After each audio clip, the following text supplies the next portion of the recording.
Hello à tous, moi c'est Elena et sur ma chaîne Les Carnets d'Elena, je vous partage mes différentes expériences dans le secteur du luxe et de la mode. Et cette semaine, on se retrouve pour une nouvelle vidéo dans laquelle je vais vous parler de mes études dans le luxe et dans la mode et je vais surtout m'intéresser à la partie financement. En effet, je sais que vous êtes beaucoup à vous intéresser aux études dans la mode ou dans le luxe et vous m'avez souvent demandé comment faire pour financer ces études dans la mode. Car vous avez dû faire des recherches et vous avez sûrement remarqué que faire des études dans la mode, ça avait un prix, ça avait un coût. Alors c'est vrai que les frais de scolarité de certaines écoles peuvent vraiment nous démotiver, peuvent vraiment nous décourager, mais ne vous inquiétez pas car il existe bien des solutions et des petites stratégies pour pouvoir financer ces frais de scolarité en école de mode. Et d'ailleurs, avant de commencer cette vidéo, n'oublie surtout pas de t'abonner à ma chaîne Les Carnets d'Elena et de me suivre sur Instagram ou encore de faire un tour sur mon site web de coaching pour travailler dans le luxe.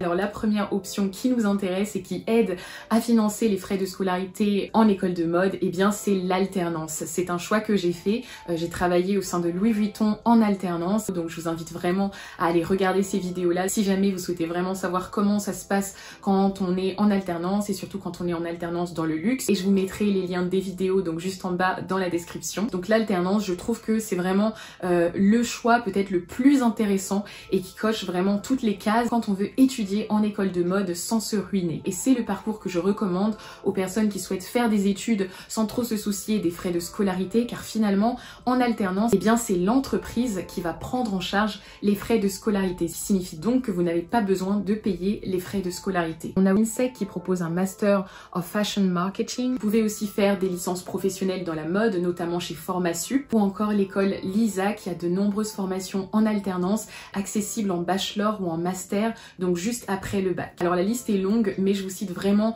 les formations que je connais ou dont j'ai eu des retours positifs et je vous invite vraiment à vous tourner du côté de l'alternance parce que finalement c'est un bon moyen de pouvoir se former, d'être formé sur le terrain par des professionnels, de découvrir le monde professionnel dans un secteur qui vous passionne et en plus de pouvoir étudier en toute tranquillité sans avoir besoin de vous soucier des frais de scolarité. Alors deuxième option qui nous intéresse et à laquelle on ne pense pas forcément, ce sont les bourses étudiantes. Il faut savoir que le Crous et la CAF figurent parmi les aides les plus intéressantes pour pouvoir financer ses études supérieures sans se ruiner. Vous pouvez aller directement sur leur site, notamment le site du Crous de Paris, et faire une demande de bourse pour vos études supérieures. Alors, le montant de la bourse est bien sûr calculé en fonction de tes revenus et du revenu de tes parents. Et chaque mois, le montant de la bourse est versé sur ton compte pendant toute la durée de tes études. Il faut aussi savoir que d'autres aides sont aussi envisageables, comme l'aide au mérite, l'aide à la mobilité master, et il y a aussi les bourses talents ou encore les aides de ta région. Attention, je souhaite quand même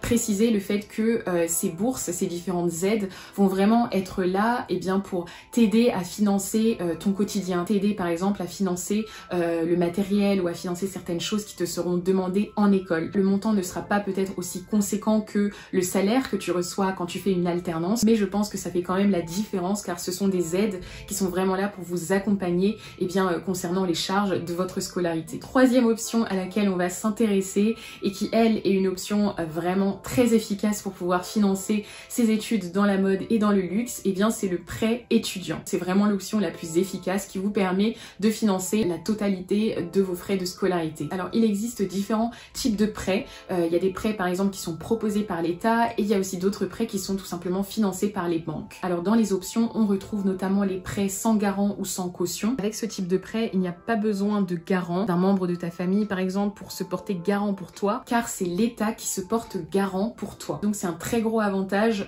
surtout quand on est parfois dans une situation familiale un peu plus complexe ou encore que aucun membre de sa famille, aucun tuteur ne peut se porter garant pour toi. C'est vraiment une option à envisager. Attention à savoir que le montant est parfois limité. Donc je vous invite vraiment à vous renseigner et à faire le tour de plusieurs banques pour en savoir plus. Deuxième option, c'est le prêt avec garant. Dans ce cas, un membre de ta famille ou quelqu'un proche, quelqu'un de ton entourage se porte garant pour toi. Et mon conseil ici, c'est de vous renseigner sur les partenaires bancaires des écoles. Par exemple, si vous souhaitez étudier à Mode Art International, sachez qu'ils ont des partenaires avec la Caisse d'épargne ou encore la Société Générale. De même, si vous vous intéressez à une école de mode comme l'EIDM, c'est pareil, ils ont aussi des partenariats avec le Crédit du Nord et la Société Générale. Sachez également que ces prêts sont remboursables, soit à la fin de vos études ou soit plusieurs années après, ce qui vous permet d'être dans une situation quand même plus confortable pour pouvoir rembourser votre prêt étudiant. Quatrième option qui nous intéresse et dont on entend parler de plus en plus aussi, eh bien c'est le crowdfunding. En fait, c'est une sorte de financement participatif et il ne s'agit pas de prêt mais de dons, et donc cela n'implique aucun remboursement pour la personne concernée. Pour les étudiants, c'est un énorme avantage car ils peuvent présenter un projet et recevoir un financement. Certaines écoles proposent même cette alternative à leurs étudiants, comme par exemple l'école de commerce EM Strasbourg, mais sachez qu'il existe aussi des applications comme Litchi, la célèbre plateforme de cagnotte en ligne qui a une section spécialisée pour les étudiants, et on a aussi Edukeys, donc l'alternative aux prêts bancaires étudiants. C'est un site qui met en relation des étudiants à la recherche d'un placement social et collaboratif pour leur épargne. Donc toutes ces options permettent à plusieurs personnes de contribuer financièrement à votre projet, et ce projet peut être vos études supérieures. Cinquième option qui nous intéresse et dont il faut quand même en parler, eh bien ce sont les jobs étudiants et les stages. Alors je suis aussi passée par là. Une fois en études, en fait, on a aussi quand même la possibilité de faire plusieurs stages, et j'en ai fait également plusieurs. Donc voilà, ce sont des options qui sont là, donc il faut s'en servir. Notamment la partie stage, c'est quand même hyper important pour la construction de son CV, ou tout simplement pour en savoir plus dans un domaine qui vous passionne, sachant que dans certaines écoles, vous pouvez faire de 6 à 12 mois de stage, donc c'est vraiment quelque chose à prendre en considération. Ça y est les amis, c'est la fin de cette vidéo.